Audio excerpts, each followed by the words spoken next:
ప్రపంచ కార్మిక దినోత్సవం మేడే వేడుకలు సిపిఐ ఏరియా కార్యదర్శి మేకపోతుల శ్రీనివాసరెడ్డి ఆధ్వర్యంలో పట్టణంలో ఘనంగా జరిగాయి। ఈ సందర్భంగా సిపిఐ ఏఐటియుసి ఎంసిపిఐయు నాయకుల ఆధ్వర్యంలో భారీ ఎత్తున కార్మికులు ఆ సంఘాల నాయకులతో సిపిఐ కొమెర వీరాస్వామి భవన్ నుంచి బస్టాండ్ సెంటర్ వరకు ర్యాలీ నిర్వహించారు। అనంతరం పార్క్ సెంటర్లో సిపిఐ జెండాను ఆవిష్కరించారు। ఈ సందర్భంగా మేకపోతుల శ్రీనివాసరెడ్డి మాట్లాడుతూ కమ్యూనిస్టు పోరాటాల ఫలితంగా ఎన్నో కార్మిక చట్టాలను సాధించుకోవడం జరిగిందన్నారు।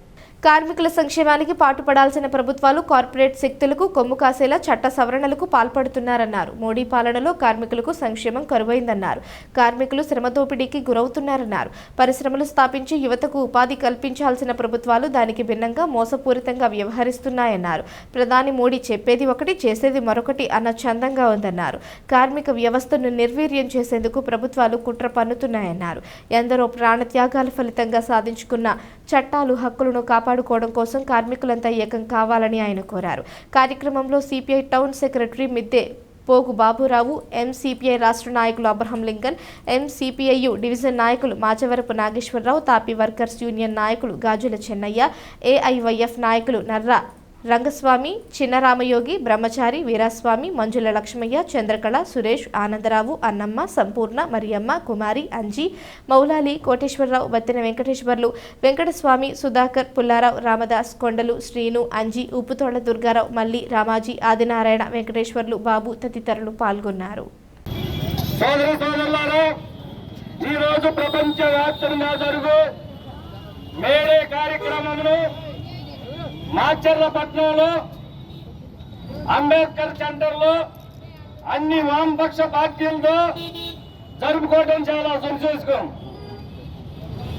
సోదరులారా, కార్మికులు, కర్షకులు లాటిన్ అమెరికా లాంటి దేశాలు రోజుకి 16 గంటల నుంచి 20 గంటల వరకు శ్రమను దోచుకుంటా ఉన్న సమయంలో ఈ శ్రమను ఎలా దోచుకోవడానికి వీల్లేదు అని చెప్పి 1886 అమెరికా పట్టణంలోని చికాగో గ్రామంలో ప్రపంచ కార్మికులారా ఏకం కండి, పోరాడితే పోయేదేమీ లేదు, బానిస సంఖ్యలు తప్ప అని పిలుపునిస్తే ఆ రోజు వేలకు వేల మంది రోడ్డు ఎక్కి నిరసన తెలియజేస్తా ఉంటే ఘోరమైన లాటిన్ అమెరికా ప్రభుత్వం వారిపై కాల్పులు జరిపింది।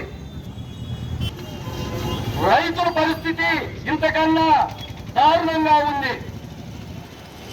ఇవాళ అతివృష్టి, అనావృష్టి, భూగర్భ జలాలు అడుగంటిపోవటం, పెట్టుబడి గిట్టుబాటు కాకపోవటం, ప్రభుత్వాల ఉదాసీనత, నకిలీ విత్తనాలు, నకిలీ పురుగు మందులు, ఇలా కారణం ఏదైనప్పటికీ రైతు పండించిన పంటకి గిట్టుబాటు కాక ఆపై రైతులు అప్పుల ఊబిలో కూరుకుపోతూ తన ప్రాణాలనే అర్పిస్తా ఉన్నారు।